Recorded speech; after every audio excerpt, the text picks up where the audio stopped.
Hello, welcome to the Shed Chat Lab. With the prices of solid state drives being a lot more affordable now, thought I'd purchase one of the 2.5-inch 1TB Kingston drives, put this into my own external case which I already had a smaller drive in.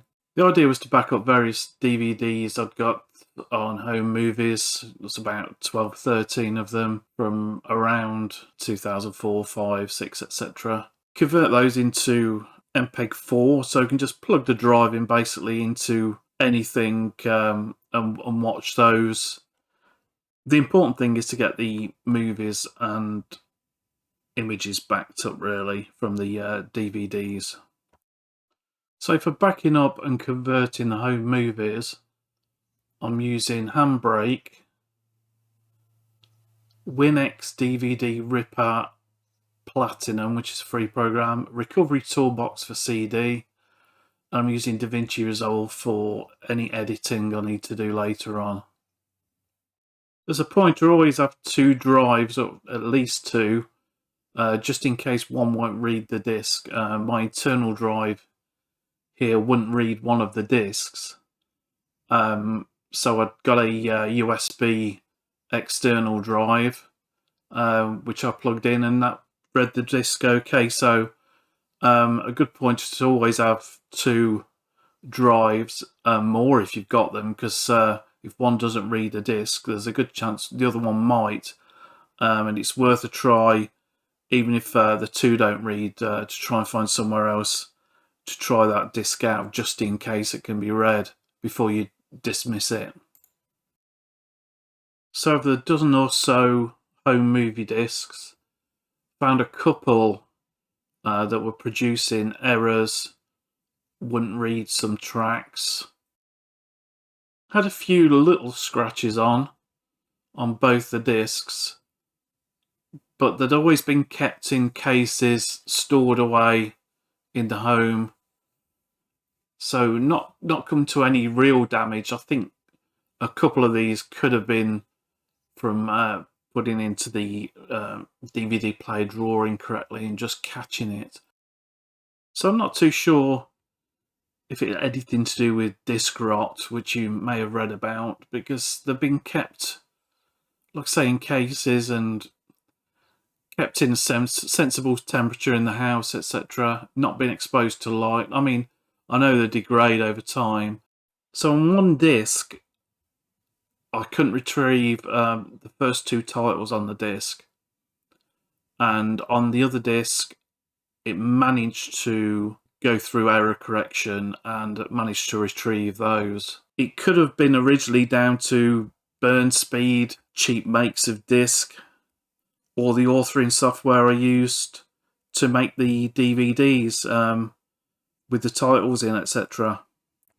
So not 100% sure why the errors are there, but I'm glad I started to make a backup of these discs anyway, because they're very important, and that's the only real copies I've got of those. I have got some of the original MPEGs, I would say about 75% of those, and luckily a couple of the titles that didn't make it off the discs I'd got backed up somewhere else, so that was lucky. So all the programs I used are free to download and use, so I'm not going to go into detail how to use these programs. There's plenty of tutorial videos out there on these programs. It's just a quick why I use them and why I had to use them. So first, Handbrake. If your discs are fine, etc., then great, you can just rip the discs, convert in Handbrake. There's different settings for your video size, etc. And then you just add them to the queue and then just let that run. So WinX DVD Ripper Platinum is also a free download and use, because you're not ripping copyrighted videos as such, then it's ideal to use. So you can also tick safe mode on here, which will, so you can load in the disk.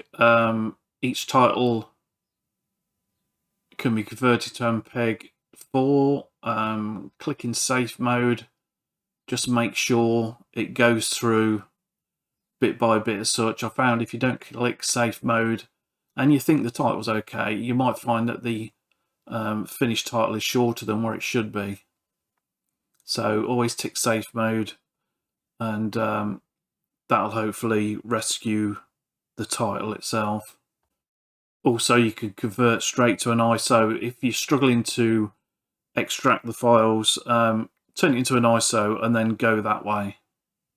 Here's where I encountered a problem. One of the discs turned out to be Title 1 and Title 2 were damaged.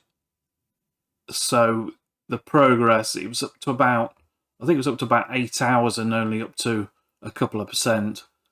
It turned out to be Title 1 and 2.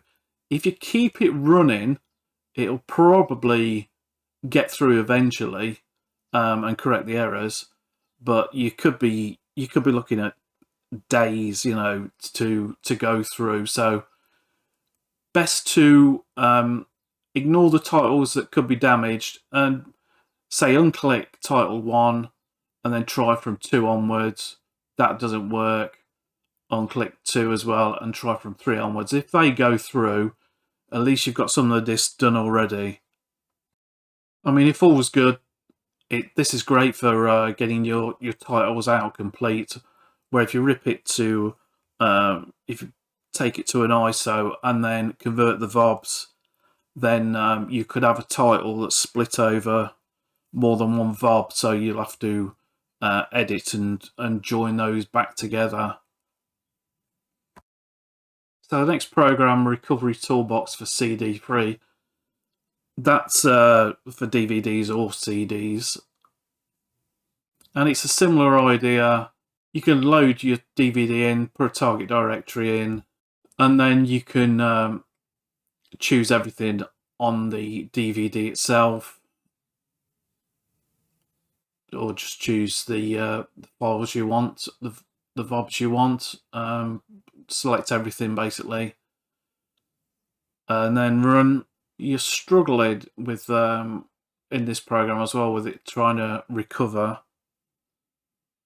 Just untick 1 or 2 of the VOBs, etc., and then see whether it will go through, or in the program itself use just, I think it's skip. So skip that and let it go on to the next one, etc., and see what you can recover that way. Then DaVinci Resolve, just for editing any VOB files that you've extracted. You might have to cut sections out and join to another VOB file if it's split your title over the 2 VOBs as such. So yeah, it's a great program anyway.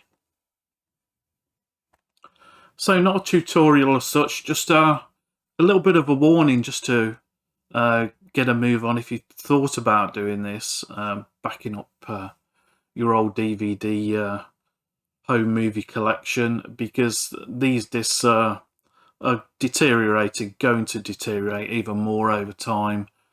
Also, you know, any DVD backup discs you've got with images on, etc., best to get those onto hard drives and other backups, and always make another backup of that hard drive. Try and have 2 or 3 backups of those, because you never know what's going to happen in different locations.